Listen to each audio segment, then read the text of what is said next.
저희는 온다라는 주제로 전도축제 기간을 보내고 있습니다. 생명의 삶 말씀 묵상을 열심히 하고 계시죠?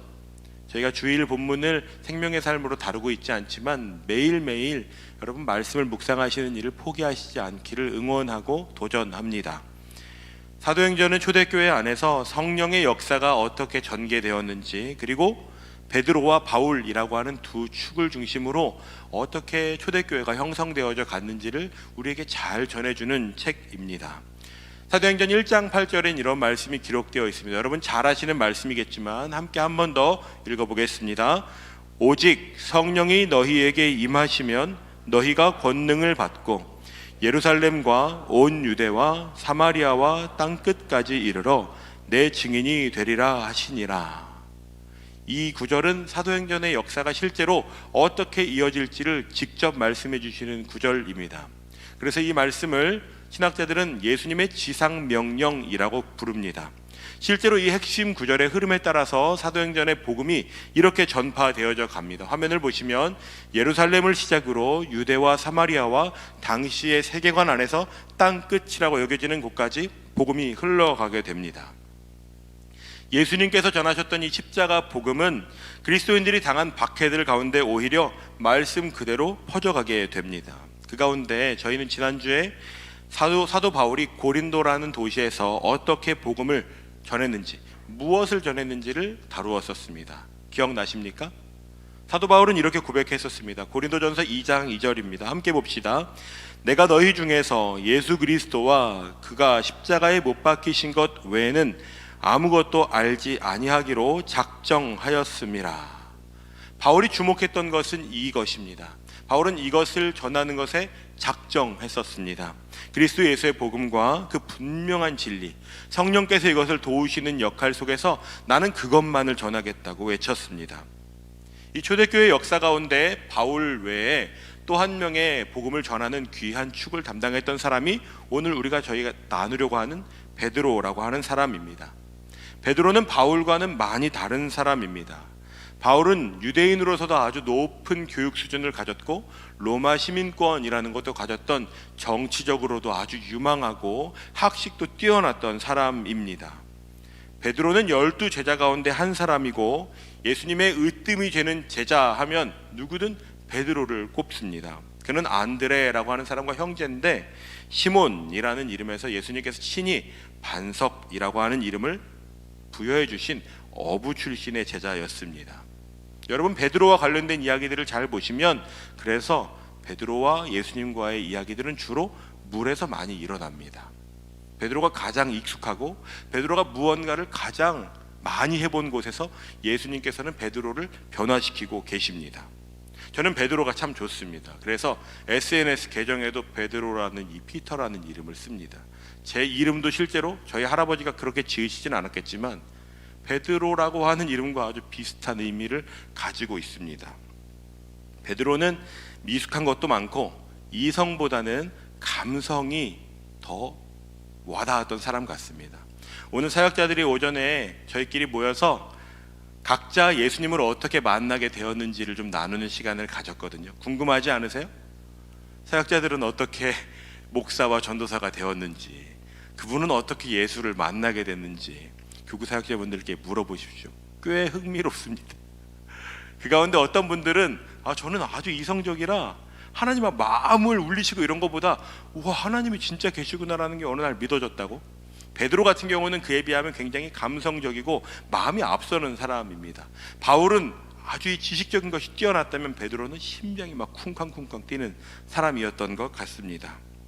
십자가 고난에 대해 말씀하시는 예수님을 막아서서 예수님께 혼쭐이 나기도 했었습니다. 그렇지만 모두가 예수님을 따르지 못하고 다 도망쳤을 때 예수님께서 십자가를 지시는 모습을 멀찌감치해서 따라가면서 그 모습을 보았던 사람이기도 합니다.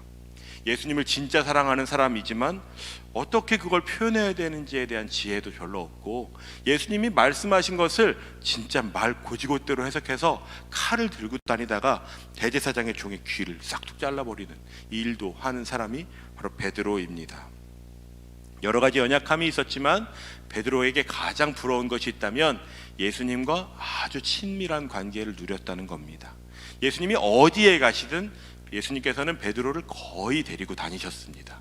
예수님이 경험하신 대부분의 일을 베드로도 거의 다 경험했습니다. 오늘은 이런 베드로라고 하는 어부 출신의 한 사람을 어떻게 복음을 전하는 사람으로 예수님께서 만들어 가셨는지, 하나님은 그 가운데 어떤 일들을 행하셨는지를 함께 좀 나누어 보고 싶습니다.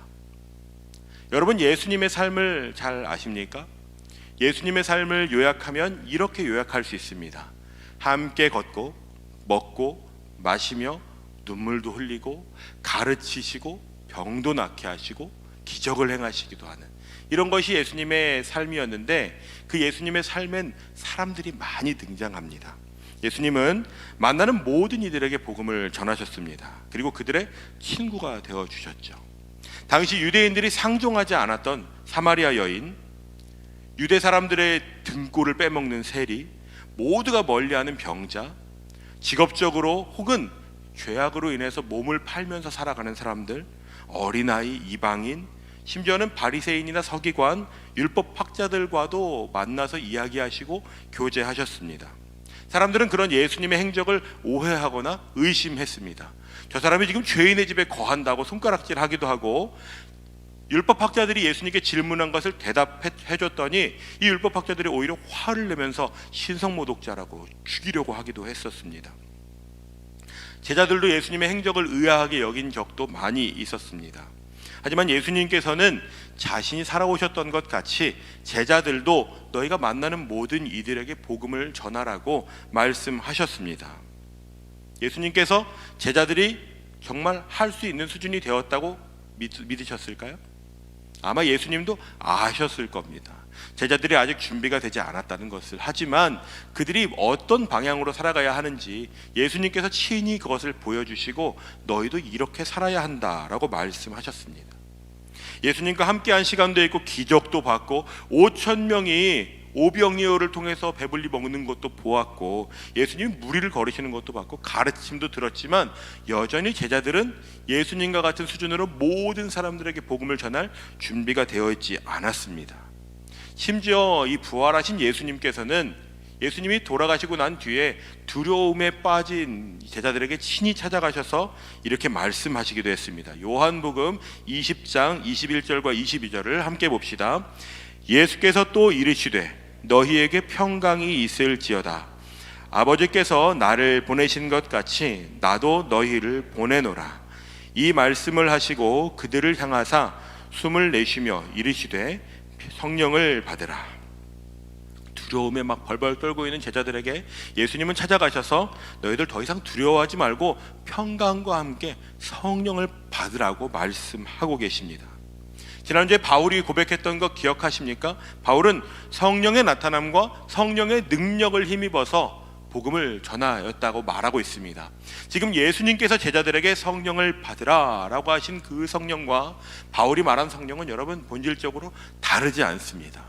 우리가 고백하는 성령 하나님의 도우심도 다르지 않은 것입니다. 예수님께서는 제자들이 그 능력이 없다는 것과 그들이 그것을 행하려면 반드시 필요한 것이 있는데 그것이 바로 성령을 받는 것이라고 명확하게 말씀하고 계십니다. 사도행전 1장 8절에도 그래서 이렇게 말하는 거죠. 너희가 성령을 받으면 권능을 받게 될 것이라고 이야기하고 있는 것입니다.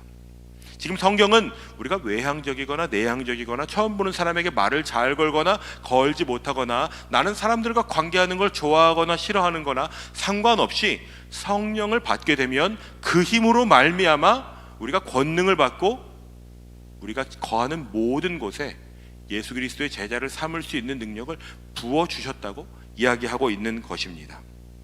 여러분이 잘 아시는 것처럼 베드로라고 하는 사람은 유대인이었습니다. 베세다라고 하는 동네의 출신 어부였는데 옛날에는 이 어부라는 직업을 마치 공부도 하나도 못하고 어쩌다 보니까 인생에서 그 갈릴리 바다에서 물고기를 잡는 사람이라고 하는 오해가 좀 있었지만 요즘은 이제 고고학적인 발견도 해보고 연구를 해보니까 그렇지 않다고. 스타트업으로 시작했는데 대박이 난 케이스라고 볼 수 있죠. 어떤 느낌인지 오십니까? 물고기를 잡아서 파는 사람들이 한둘이 아니었을 것입니다. 오늘도 예루살렘에 가면 베드로 장로의 집터가 있습니다. 여러분, 그 집터가 확실한 건 제가 사는 집보다 넓습니다. 베드로가 가난한 사람이라고 하는 것은 어쩌면 저희에게 가지고 있는 하나의 편견인지도 모르겠습니다. 그는 형제들과 함께 자기 소유의 배가 있었습니다. 그리고 자기가 정박해 둘 수 있는 항구도 있었던 것으로 보입니다. 그러니까 어느 정도의 교육도 받았고 그 가운데 하층민으로 살았던 것이 아니라 전문직 종사자로 아주 전도 유망한 미래를 가지고 있는 사람이었을지도 모른다는 것입니다. 아마 적어도 먹고 사는 데는 큰 문제가 없었을 것입니다. 당시에 어부라고 하는 이 직업이 인기 직종 중에 하나였다는 기록도 있더라고요. 하지만 베드로가 예수님을 만나고 나서 그의 삶은 완전히 바뀌어 버렸습니다. 예수님이 가시는 곳 어디든 베드로는 이제 빈손으로 예수님을 따라야 했습니다.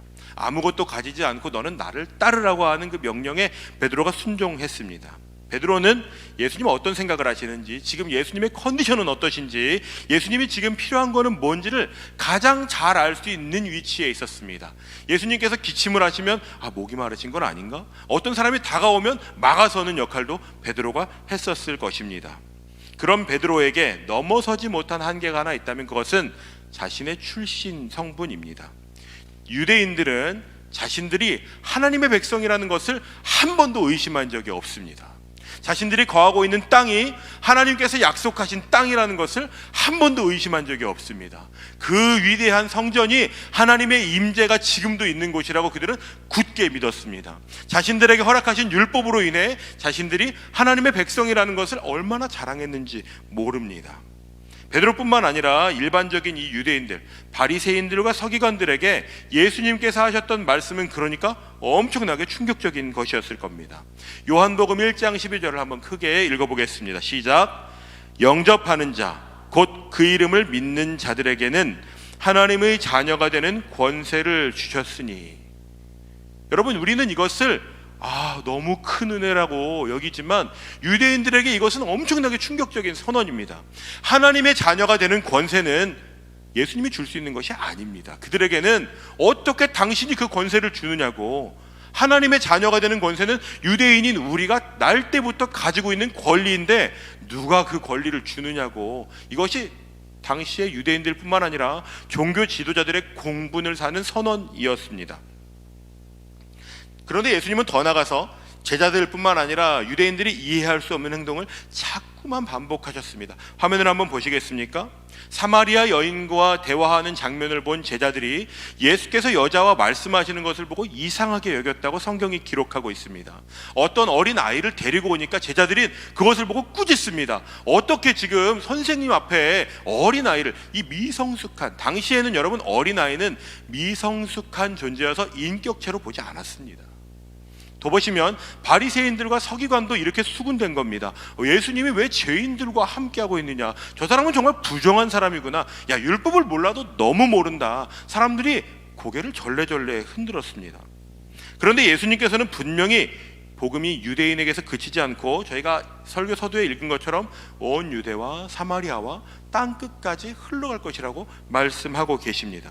아마 이 주제는 당시 베드로에게 이렇게 받아들여졌을 겁니다. 그렇구나, 어려움 가운데 여러 곳으로 흩어진 우리 민족에게 이 복음이 전해지는 건 아닐까?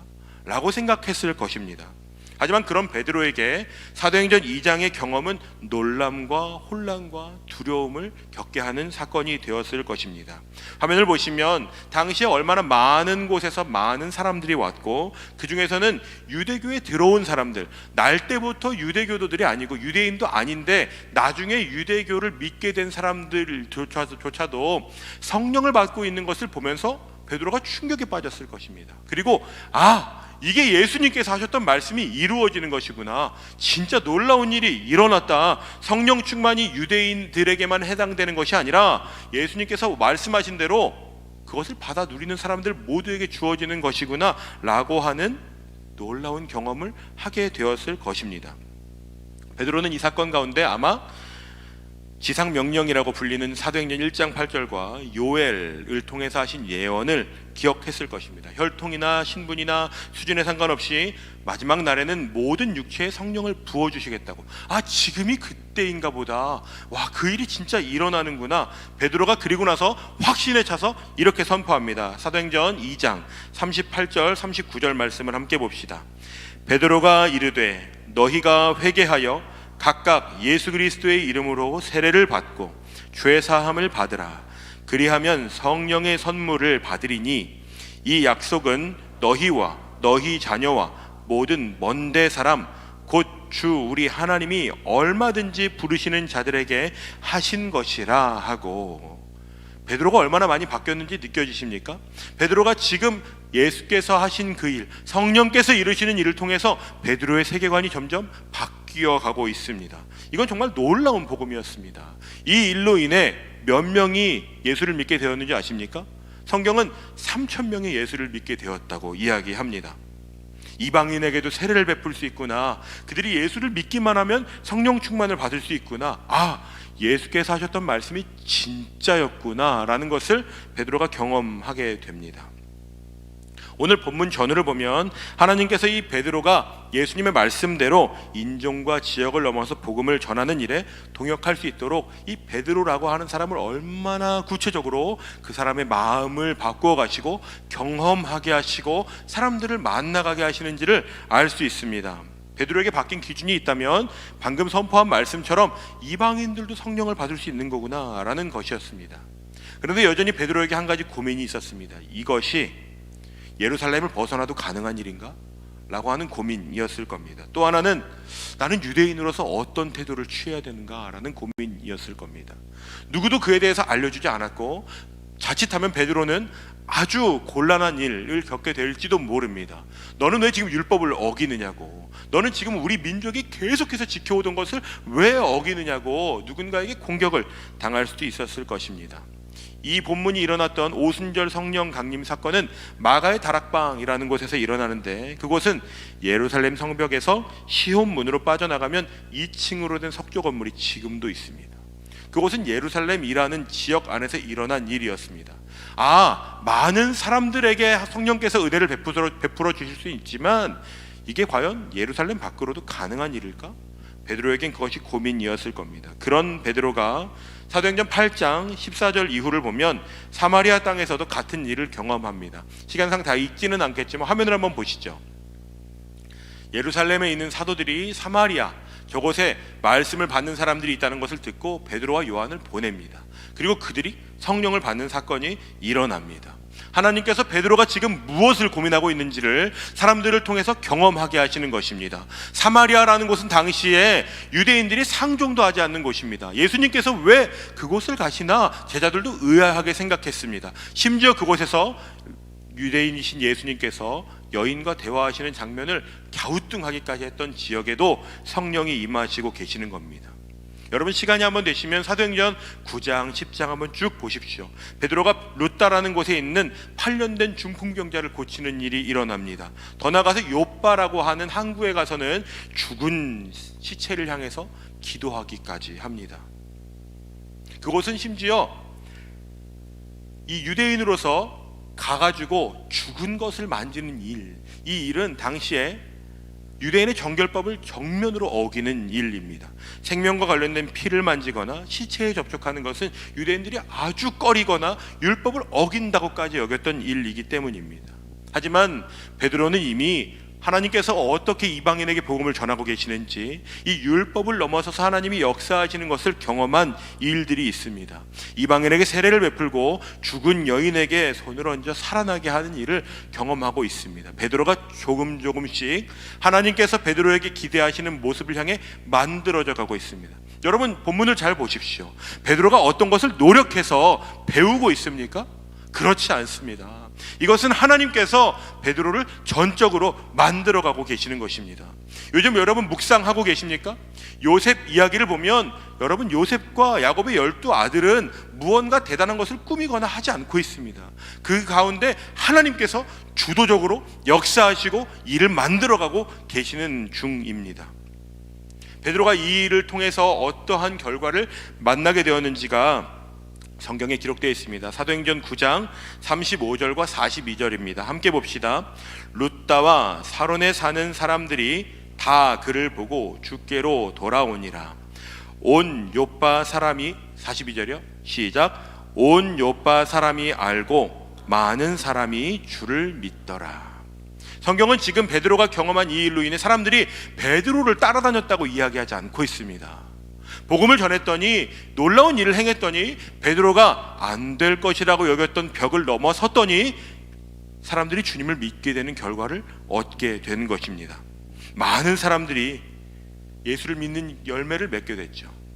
사람들은 그러면 와, 이 많은 사람들이 예수를 믿게 되었구나라는 결과를 보지만 하나님의 관점은 지금 베드로를 복음을 전하는 사람으로 만들어 가시는 데 있습니다.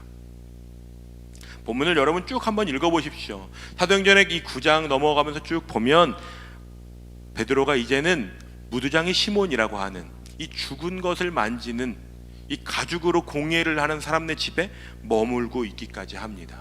베드로의 마음이 이미 많이 변했습니다.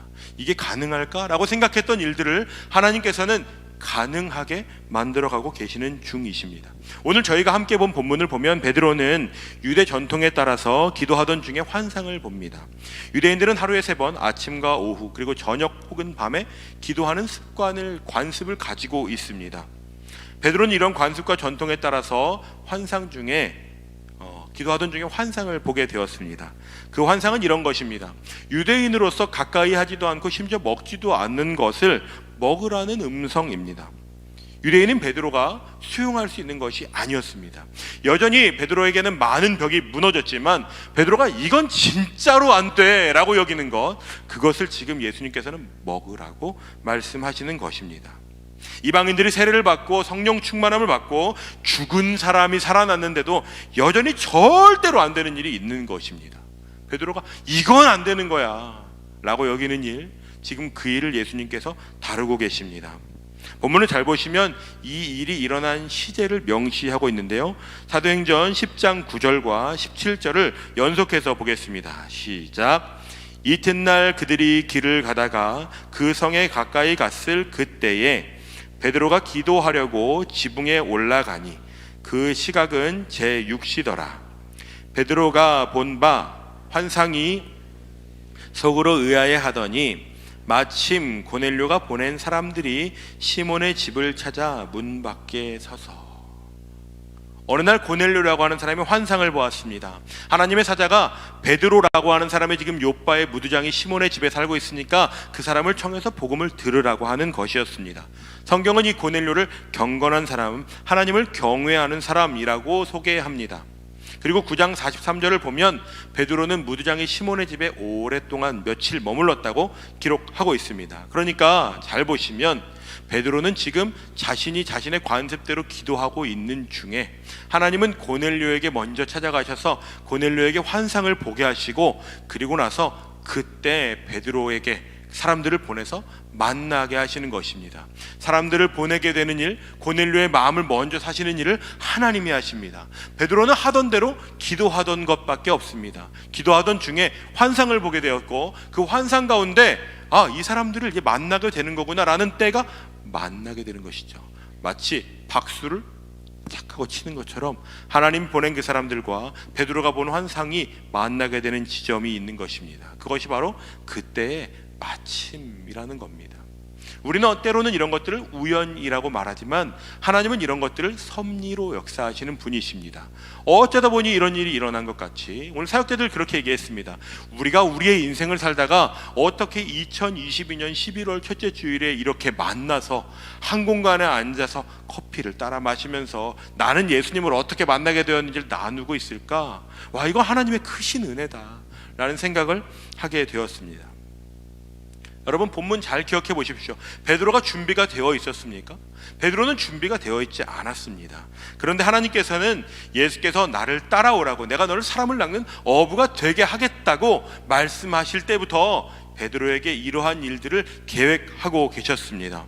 시간이 많이 흘렀습니다. 이해할 수 없는 일들도 겪고 십자가 가운데 예수님을 따르던 사람이라는 것도 나 아니라고, 나 그런 사람 아니라고 부인도 해보고 눈물 콧물도 빼면서 예수님이 내 양을 먹여라, 내 양을 치라, 예수님 제가 평생 그렇게 살 거예요, 저와 함께 해주세요. 예수님이 승천하셨어요.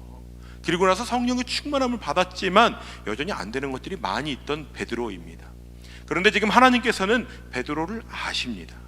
베드로가 어떤 영역을 주저하고 있는지, 베드로가 넘어본 적이 없는 선은 무엇인지 그런 것들을 잘 알고 계시는 것이죠. 그리고 이제 그는 이방인에게 복음을 전하는 사람이 되었습니다. 사도행전 10장 28절과 29절을 함께 봅시다. 시작. 이르되 유대인으로서 이방인과 교제하며 가까이 하는 것이 위법인 줄을 너희도 알거니와 하나님께서 내게 지시하사 아무도 속되다 하거나 깨끗하지 않다 하지 말라 하시기로 부름을 사양하지 아니하고 왔노라 묻노니 무슨 일로 나를 불렀느냐. 베드로는 지금 하나님께서 나에게 알게 하신 대로 내가 왔다고 이야기하고 있습니다. 하나님께서 부르셔서 내가 그 부름을 사양하지 않고 왔다고. 사랑하는 여러분, 오늘 저는 베드로를 부르신 이 하나님이 우리를 부르신다고 믿습니다. 여전히 우리는 나 자신이 준비되지 않은 것 같이 여기지만 때로는 이건 절대 안 되는 거라고 여기는 영역들이 있지만 하나님은 우리의 연약함을 아시고 우리를 만들어가고 계시는 분이십니다. 여러분에게 절대 안 되는 것 중에 하나는 길에서 복음을 전하는 일 아니십니까? 요즘 노방전도 하는 분들 별로 없습니다. 저는 신학교 1학년 때 부천이라는 곳에서 노방전도 용감하게 했던 경험이 있습니다. 그 모텔과 모텔 사이에서 슬픈 마음 있는 사람, 저보다 덩치가 훨씬 큰 형들이 나와가지고 제 기타를 뺏어갔어요. 엄청 빠르게 도망쳤어요.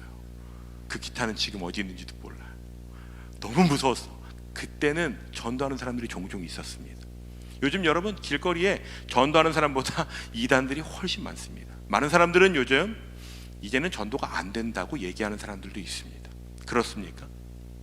여러분, 저는 우리에게 허락하신 하루하루가 그때에 마침 고넬료의 사람들을 보내서 베드로를 통해 복음을 전하게 하신 일들이 오늘도 저는 이루어질 수 있다고 믿습니다. 왠지 아십니까? 그들의 삶을 만들어 가시고 그들에게 충만한 은혜를 부으신 성령 하나님께서 오늘도 여전히 일하고 계시기 때문입니다. 하나님이 일하시지 않는다면 소망이 없습니다. 사람들은 빛으로 오신 예수님을 전심으로 거절합니다. 우리가 예수님이 존재하시는 걸 몰라서 믿지 않는 사람들은 없습니다. 하지만 여전히 복음이 필요한 사람들은 많습니다. 그 어떤 사람도 하나님의 은혜가 필요하지 않은 사람은 없습니다. 아무리 학식이 뛰어나고 아무리 인생이 성공한 것 같아도 내 인생의 작은 문제 하나도 해결할 수 없는 것이 우리입니다. 마치 엄청난 쓰나미 가운데 표류하는 것 같이 살아가는 이들이 얼마나 바깥에 많은 줄 아십니까? 여러분들 생각나는 분들 안 계십니까? 그 사람, 복음을 들어야 되는 그 사람, 여러분 막 적으셨잖아요. 그분들에게 복음을 전할 때 저는 그때 마침 하나님께서 그가 들어야 할 복음을 전하실 수 있다고 믿습니다. 우리의 능력이 있어서요? 그렇지 않습니다. 우리에게 능력이 없습니다. 하지만 하나님에게 능력이 있으십니다. 베드로가 똑똑한 사람이었습니까? 그렇진 않았습니다. 사도 바울과 비교하면 미천한 지식이었을지도 모르죠. 하지만 하나님은 베드로를 통해 복음을 전하셨습니다. 사도행전 1장 8절은 오늘 우리에게도 여전히 유효한 하나님의 말씀입니다. 여러분, 이 말씀 가운데 우리의 삶을 다해서 복음을 들고 그때 우리가 나아가서 만나게 하는 영혼들에게 복음을 전하는 일, 여러분의 일상 가운데 자꾸만 내 마음에 걸리는 사람, 그 사람을 향해 복음을 전하는 일, 그것이 하나님께서 오늘 하나님의 나라를 이루어 가시는 방법이 될 것입니다. 각자가 하나님을 믿으신 경로와 경험은 다 다르시죠? 하나님이 왜 그런 다른 경험을 우리에게 허락하셨을까요? 여러분이 경험한 그 하나님, 그 하나님께서 여러분을 통해서 내가 널 만나줬던 것처럼 복음을 전해봐. 어떤 분들은 기도 가운데 눈물을 흘리면서, 어떤 분들은 내가 책을 읽어가면서 각자 다른 방식으로 예수를 믿게 되어 이 자리에 나와 있지만 우리를 통해서 하나님께서 우리의 입을 통해, 우리의 삶의 도전을 통해 복음이 흘러가게 하실 겁니다. 여러분, 그때를 사모하며 구하십시오. 마치 양궁 선수가 활시위를 당기는 것처럼 언제 내가 이 복음을 쏠까 하는 마음으로 사모하는 마음으로 구해 보십시오. 그때 여러분, 우리가 살아가는 이 도시가, 우리의 관계가, 그리고 내 신앙이 변화하게 될 것입니다. 그 놀라운 은혜를 경험하시는 저와 여러분이 되시기를 주님의 이름으로 축원합니다. 우리 오늘 찬양 가운데 불렀던 찬양을 한 번 더 고백하고 싶습니다. 하나님께서는 놀라운 일을 행하십니다. 우리의 도움이 없이도 하나님은 그 일을 행하실 수 있는 분이십니다. 그런데 하나님은 그 일을 우리와 함께 하기를 원하십니다. 우리의 연약함에도 불구하고, 우리의 두려워함에도 불구하고 하나님은 그 일을 너를 통해 하기 원한다고 우리를 부르십니다. 그 부르심 가운데 내가 하나님 제 삶을 다해서 하나님의 그 새로운 일을 행하시는 역사를 동역하기 원합니다 하고 사모하는 분들은 우리 자리에서 함께 일어나서 이 찬양 고백하고 기도하며 나아갑시다.